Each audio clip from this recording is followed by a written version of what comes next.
vojsku ja. Moj deda reč, tek si sada muškarac. I tutnu mi 1002, onako za čeparac.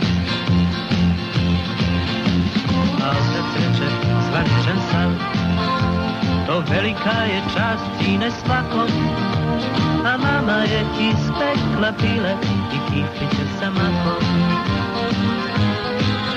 Brzo u stroj, ne pričaj tamo, gledaj me samo mirno. Ostav. Stari moj, sve su to bili časovi mili, šta se već. Ostav. Ne pevaj tamo i tiho u stroju. Početak beše prilično loš, jer nisam bio suviše spretan, al shvatio sam brzo šta je ko, desetar ili kapetan. Kapetan nam je bila pogrom, žestoki momci, družina sjajna. Drugari nas oko, ne smem broj, jer to je vojna tajna. Brzo u stroj, ne pričaj tamo, gledaj me samo mirno. Ostav. Stari moj, sve su to bili časovi mili, časna reč. Ostav. Ne pevaj tamo u stroju, tiho.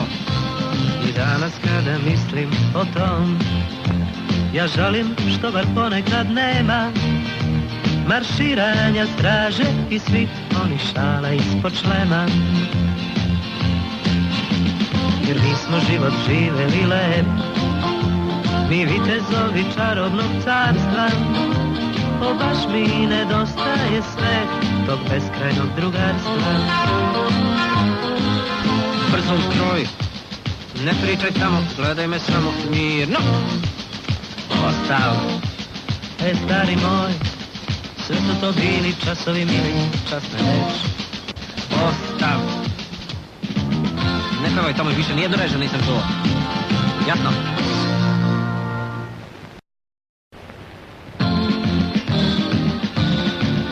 Kad sam kretao u vojsku ja, moj deda reč, tek si sada muškarac. I tutnu mi 1002, onako za čeparac.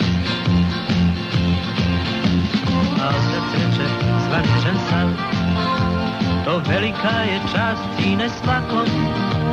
A mama je ispekla pile i kifliće sa makom.